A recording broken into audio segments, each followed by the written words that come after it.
Guys, good afternoon. कैसे हैं आप सब? आई हो बहुत ही अच्छे होंगे और मैं भी बहुत अच्छी हूँ। आज जो है सो 9 जनवरी है और सीटेट में ओनली 10 डेज है। तो 10 डेज ज़्यादा दिन नहीं होते हैं। वक्त कैसा निकल जाता है सर्दी में पता नहीं चलता है। 21 जनवरी को सीटेट में एग्जाम है। तो ये वीडियो जो है सो पेपर 1 पेपर 2 के लिए दोनों के लिए है। तो सीटेट में हम प्रिपरेशन ओनली 10 डेज में किस तरीके से हम प्रिपरेशन करके कुछ चीज़ों को मतलब सीरियस फोकस करके हम कैसे सीटेट को क्लियर करेंगे और प्रिपरेशन करेंगे, तो बहुत सारी चीज़ पे हम बातें करेंगे यार। और तब तक आप लास्ट तक बने रहिएगा और जो मेरे चैनल पे फर्स्ट बार आए हैं तो प्लीज़ लाइक एवं सब्सक्राइब कीजिएगा और कमेंट जरूर कीजिएगा। सबसे पहले मैं बता दूं कि सीटेट प्रिपरेशन में आपको ज़्यादा नहीं, आप क्योंकि टाइम वेस्ट करने से कोई फ़ायदा नहीं है कि आप नोट्स बनाओगे, आप एक एक सिलेबस को आप गहराई से जाके पहुंचोगे। तो ऐसा कुछ नहीं है। आप बहुत कम टाइम है तो हम वो चीज़ पे फोकस करेंगे जो मेरे लिए इम्पोर्टेंट है, आपके लिए इम्पोर्टेंट है। तो वो चीज़ को हम फॉलो करते हुए और टाइम को देते हुए सीरियस होके हमको तैयारियां करना है। तो अगर आपके पास वक्त ना भी हो तो प्लीज़ वक्त निकाल के इस 10 डेज में आप की सीटेट को क्लियर अच्छी तरीके से कर सकते हैं। पूरा बिल्कुल जो कॉन्सेप्ट है वो चीज़ को हम एक एक करके समझ सकते हैं। और सीटेट में जो इतने सिलेबस होते हैं सो पढ़ने का बहुत सारे चीज़ है। सीटेट एक ऐसा एग्ज़ाम है और ख़ास करके जो इंडिया लेवल एग्ज़ाम होते हैं तो हार्ड पेपर डे पे डे जो है सो इसका लिया जा रहा है। तो मैं बता दूं कि सीटेट में प्रिपरेशन के लिए आप 10 डेज में आप वो चीज़ पे फोकस करें जो आपके एग्ज़ाम में आ सके। और जो खास करके जो पेपर आते हैं, जो जिनके पास मतलब पिछले जो पेपर पड़ा था 20 अगस्त को, उसको उठा के देखिए, आपको दिख जाएगा किस तरीके से पेपर आता है। वो उन लोग ज़रूर देखें जो फर्स्ट बार एग्ज़ाम देने जा रहे हैं, ताकि उनको पता चले कि एग्ज़ाम कितने मतलब घंटे को होते हैं, कितने डेज में होते हैं। तो वो आपको वो चीज़ सबसे ज़्यादा इम्पोर्टेंट होंगी, क्योंकि सिलेबस से के हिसाब से ही आपको पॉइंट टू पॉइंट समझ में आना है। ऐसा नहीं है कि आप प्रीवियस सेशन कर लोगे तो आपको समझ में आ जाएगा, ऐसा बिल्कुल नहीं है। तो सबसे पहले जो आपको क्या करना है, जो हमको एग्ज़ाम में आएगा, जो आप मतलब पेपर में आते हैं, तो वो चीज़ पे हम फोकस करेंगे कि कौन सा सिलेबस जो इम्पोर्टेंट होती है, जो हर बार आती है, उसको कोई नहीं चेंज कर सकता है। तो वो चीज़ पे आप सीरियस हो लें। और मैराथन क्लास आपको 5 सब्जेक्ट का एक करके होते हैं, तो 9-9 घंटे का क्लास होते हैं। तो उतना अगर आपके पास टाइम नहीं है, लेकिन जो मेन मेन सब्जेक्ट हैं और जो मेन मेन आपको सिलेबस हैं तो वो चीज़ पे आप फोकस करें। मान लीजिए कि मैथ, तो मैथ में आपका 30 नंबर होते हैं।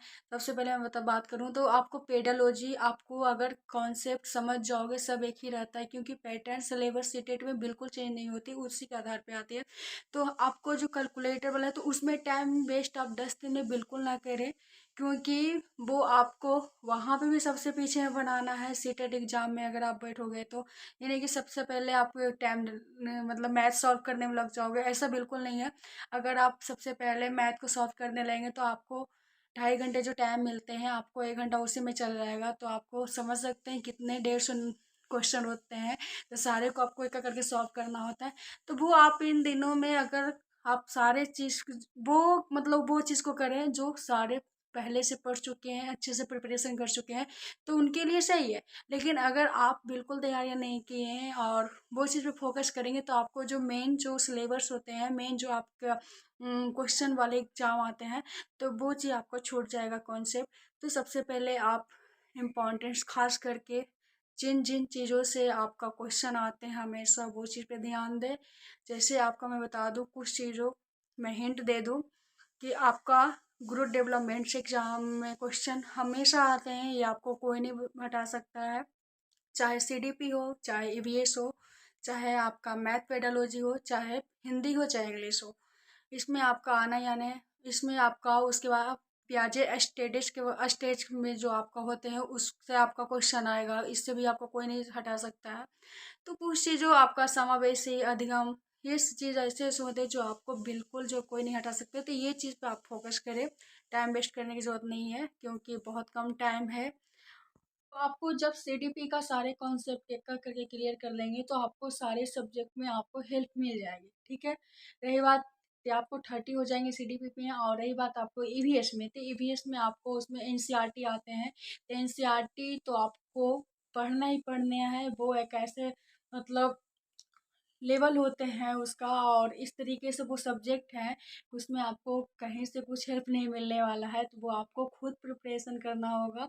और दूसरी चीज़ है कि हिंदी इंग्लिश, तो आपको इंग्लिश का मैराथन क्लास ज़रूर देखें, क्योंकि इंग्लिश में आपका 30 नंबर ऐसे ही चल जाएगा, क्योंकि पैसेज जो है ना, वो उसमें आपको, जो लोग पहली बार एग्जाम दे रहे हैं तो वो चीज़ पैसेज को पिछला वाला क्वेश्चन, या अगर आप पिछला वाला आपके पास क्वेश्चन नहीं होगा, जो लोग, क्योंकि आपके घर में जो एग्जाम देंगे तो वो उनके पास तो पेपर ऑफलाइन वाला होगा ये, लेकिन जो लोग पहले कैंडिडेट हैं घर में, तो उनके पास तो बिल्कुल पेपर, लेकिन हाँ यूट्यूब पे वो एक एक करके पेपर सोल्व करवाते हैं, तो वो चीज़ जाके आप देखिए कि पैसेज कैसे आते हैं उसमें, और गद्यांश और पद्यांश कैसे होते हैं हिंदी में। तो वो सारे चीज़ को आप ज़रूर देखें, नहीं तो आपका 150 नंबर में, यानी 40-50 नंबर ऐसे ही जाने वाले हैं। बिल्कुल आपके पास नॉलेज है, लेकिन फर्स्ट बार अगर एग्ज़ाम में देने जाओगे तो ज़रूर कंफ्यूज हो जाओगे।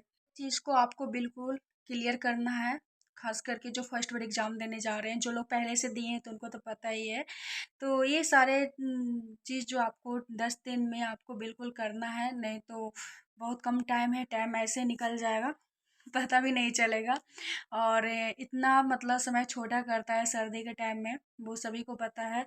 और उठते 8 बजे और 12-1 कब बज जाता है, आधा टाइम निकल जाता है ऐसे ही। तो इन मेन चीज़ों पे आपको फोकस करें, और इंग्लिश को कुछ सेंटेंस को समझे, ग्रामर बेसिक करें उसमें। कुछ ग्रामर बेसिक से आते हैं, जैसे एग्जेक्टिव हो गया, वर्ब हो गया, ये सारे चीज़ से क्वेश्चन आते हैं, पैसेज आपका आ जाएगा। पिछला बार तो आपको 30 क्वेश्चन में 15 से ज़्यादा मतलब पैसेज वगैरह और ऑब्जेक्टिव क्वेश्चन वगैरह ही ज़्यादा पूछ दिया था, यानी पेडालॉजी कम पूछा था, मेरे कहने का मतलब है। और हिंदी में बता दूं तो हिंदी बहुत हार्ड पेपर लिया जाता है, तो हिंदी में अगर जब भी आप कुछ तैयारियां कर रहे हैं तो उसको इंग्लिश में समझना ज़रूरी समझें। हिंदी में आपको इस तरीके से घुमा के दे देगा कि आपको बिल्कुल क्वेश्चन समझ में नहीं आएगा, तो वो चीज़ पे आप फोकस करिएगा इंग्लिश के साथ साथ हिंदी में। और ख़ास करके मैथ पेडालॉजी जब भी आप तैयारियां कर रहे हैं ना, तो मैथ में इंग्लिश पे ज़्यादा ध्यान दे दें, क्योंकि मैथ का जो वर्ड होता है हिंदी वाला ना, तो वो आपको बिल्कुल घुमा के दे देगा, बिल्कुल समझ में नहीं आने वाला है। आप मैराथन ही क्लास उठा के देख लीजिए, आपको हर एक टीचर यही आपको सजेशन देंगे। तो सबसे पहले आप सीडीपी का सारे सिलेबस जो मैंने बोला है, मेन मेन टॉपिक्स, वो सारे टॉपिक्स को पॉइंट टू पॉइंट क्लियर करें, तो आपको 10 दिन में आराम से आप सीटेट को कॉन्सेप्ट को समझ जाएंगे, और एग्ज़ाम में आप अच्छे से पेपर को सॉल्व कर पाएंगे। ईवीएस को आपको इसी तरीके से सीडीपी से हर एक पेपर में आपको सारा पेपर जो है सो हेल्प मिल जाएगी। और मैं जो हूँ सो पेपर 1 का खुद तैयारियाँ कर रही हूँ, तो बहुत कम टाइम है, अभी जस्ट मैंने ऑफिस से आया हूँ और 2 बजे से मैं पढ़ने बैठी हूँ। मेरे पास बहुत कम टाइम है, लेकिन जो अपना एक्सपीरियंस था वो मैं आप लोग के साथ शेयर किया हूँ। तो आई होप मेरा एक छोटा सा इन्फॉर्मेशन अगर आपको अच्छी लगी तो प्लीज़ कमेंट में ज़रूर बताइएगा, ताकि आप लोग का भी सजेशन मुझे हेल्प मिले और मैं उस चीज़ पे उतरूँ और अपना फॉलो करूँ। तो बाय बाय।